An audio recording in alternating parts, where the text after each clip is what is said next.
Henry is the undisputed greatest Madden player of all time. He went on a 3-time back-to-back-to-back championship run, winning over $500,000 in just under 2 years. He's already won a championship this year. He sits at number 2 in the MCS points leaderboard and number 1 in the power rankings still. And the top 8 players who qualify for this tournament actually get 2-round buys, which obviously puts you at a huge advantage. So our goal is to win as many games as possible, lose as few as possible. Seems pretty intuitive, right? We have to start right here, racking up our biggest win of the season against Henry. And if you guys do enjoy these types of videos, please do me a huge favor, hit the subscribe button. We are so close to 50,000 subscribers, trying to hit that before Christmas. I really can't thank you guys enough for the support. It's been absolutely amazing.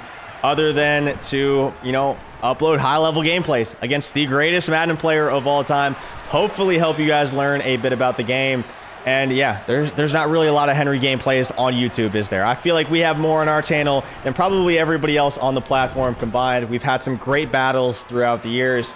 And Henry's the best for a reason, man. He plays suffocating defense. He plays methodical offense. And he does a great job of not just running stock man coverage, right? I'd say probably upwards of 95, 99% of competitive Madden players right now are running man coverage. They're either running inside shades or medium route KOs, deep route KOs, paired with pick artists, which right there comes up huge for Henry. Pick artist for 0 AP on Steve Atwater.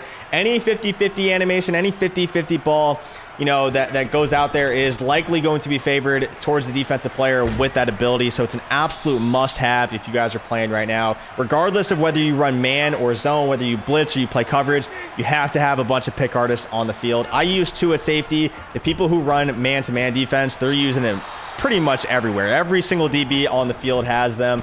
And, we'll talk about that a bit in just a second here. But on the offensive side of the football, compressed is super meta, right? Man on defense, compressed on offense. Right there, we get super lucky with the RB strip from behind. Adrian Wilson, Isaiah Simmons with the recovery. We're basically back to where we started here. I'm running compressed as well. Now, I'm kind of balancing between 2 different playbooks. One is the Detroit Lions playbook, and then 2, the Saints playbook. In this specific case, I'm actually in John Madden NFC, which is only an Ultimate Team playbook. But it's essentially the same thing as the Lions playbook, just slightly different, a few different plays and formations, but again, largely the same. But compressed is the best for a reason. It's meta for a reason, right? It's the best way to beat man coverage. Right there, you guys can see, by running all these different crossing patterns, people are going to bump. We're going to bump their DBs off their tight coverage. It's going to allow us to go ahead and just hit our open receivers. I mean, granted, that wasn't very open right there. But the thing that I noticed this game that Henry was doing differently than most is that he actually didn't have deep route KO on most of his players. I think he maybe had it on 1 or 2 DBs at absolute most. So what I was doing to counter this is I was aggressive catching, man. People are using deep route KO. They're using pick artists as a way to counter those really honestly annoying and almost impossible to stop aggressive catches. So when I saw Henry didn't have really any of those abilities, I was like, you know what? Henry is a great defensive player. I am by no means the best offensive player in the world. So what I'm going to do is if I see a one-on-one matchup I like deep down the field with no other DB in the area, I'm going up top. I am not afraid to one-on-one ag. I'm going to make offense as easy as possible for me right now. He's got a good user. He's got all these knockout abilities right there. You can see we have a step. It doesn't matter. Rudy Ford right there with the breakup with the deep route KO.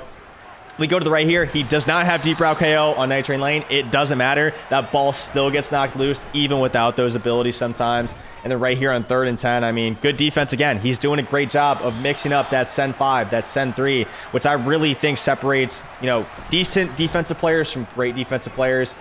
And this is such a dot, man. We run the corner out there. He bites on it with the user, and we hit the quick, smart routed in route right at the sticks. And then right here we go up top with Cordero Patterson, my running back. He's 6'2", 6'2" and above. You can aggressive catch in this game. And what Henry's trying to do to counter my aggressive catching is to use the swap mechanic. Square if you're on PlayStation, or X if you're on Xbox. It's actually the right way to do it as well. You actually animate a lot better. You're way more likely to break up a one-on-one aggressive catch with the swap mechanic as opposed to going for the interception. If you go for the interception one-on-one in this game, you're going to get aggressive caught pretty much 100% of the time. It just doesn't work. I know it seems super intuitive. You're like, okay, well, they didn't make a good read. I have the leverage. I'm going to go for the pick right here. And then, you know, most of the times it doesn't matter. The only time you should ever go for the pick is if you know for 100% fact you have pick artist on that DB. In that case, you know, I think going for the pick makes sense, right? It's something that's okay. However, if you don't have pick artist on the guy, if you have a knockout or anything like that, you should be swatting every single time. So even though Henry is making the right decision and using the right mechanic, I don't necessarily think he has the timing 100% down. There is a lot of user skill involved there. And you know, I've played some people who are really, really good at it, who can swat that ball out every single time. They never get aggressive caught. Henry was not one of those people, and I knew I could take advantage of it, and that's exactly what we've done so far this game. Both of our touchdowns have been one-on-one aggressive catches. Yeah, and make it 3. Right there, you guys could see he went for the interception. That was a big mistake by him. Calvin Johnson is way bigger than Dion, 6'5". He goes up top. We now lead 21-7. Now I was running Dollar. All right, Dollar is my preferred defense. However, Henry is good against Dollar because Henry has some of the best pocket presence in all of Madden. It's really not close. And the weakness in Dollar is, you know, really the pressure that you get from the inside. You do have a defensive tackle, nose tackle, obviously, but he doesn't really shed consistently. The pressure from Dollar comes from the 2 blitzing slot corners around the outside. So if you step up and have good pocket, you're not only going to buy yourself a lot of extra time, but you're also going to be able to step up, scramble, and pick up a lot of yardage.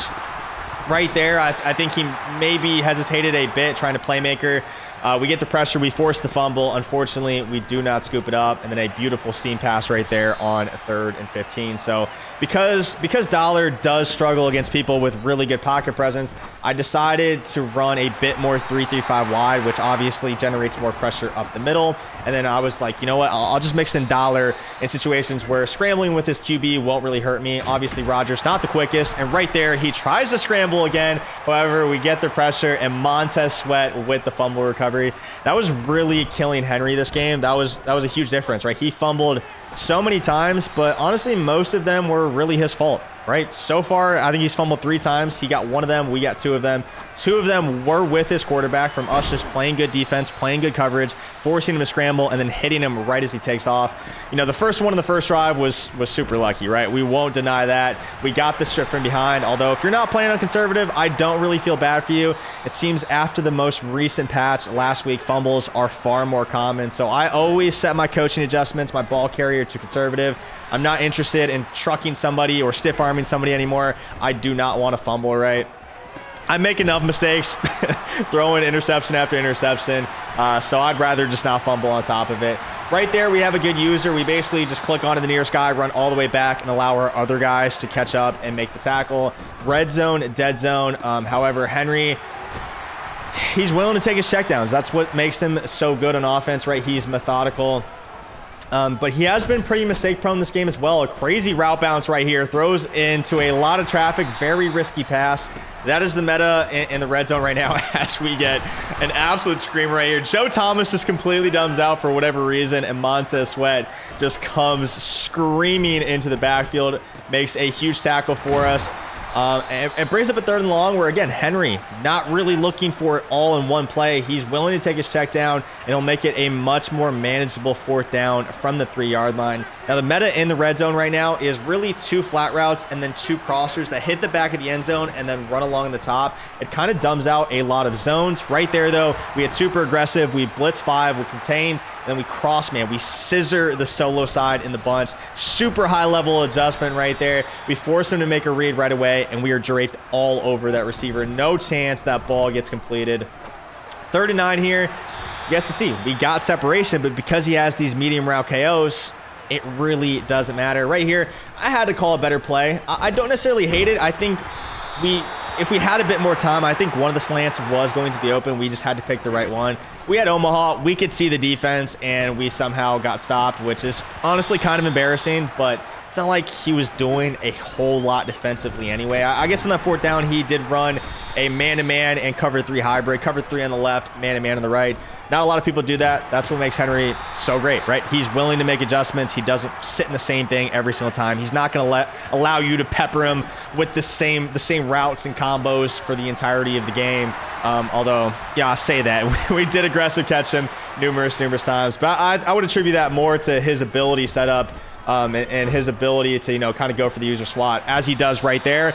Perfect example of it. He doesn't get greedy and go for the pick. He goes for the swat and he breaks it up. But right here, threading the absolute needle, a big time completion, and we needed that one desperately because we cannot afford another turnover. Right here, core Daryl Patterson. He is a wide receiver converted to running back. He can run some routes. Henry was getting a bit, maybe a bit too aggressive right there. I've been running a lot of play action to counter his blitzes, keeping my running back blocked. Right there, we sneak him out on a wheel route. We hit him out of the backfield.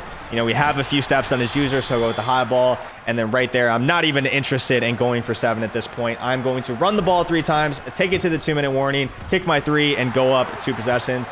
Henry is by all means still in this game, right? He is only down 10, so he can settle for a field goal or 7. He still has all 3 timeouts as well, and he's good defensively. Right here, though, I'm going to play a bit more conservative. I'm going to put both of my zone drops on. I'm going to change them. I think I had them probably on 25 and 10.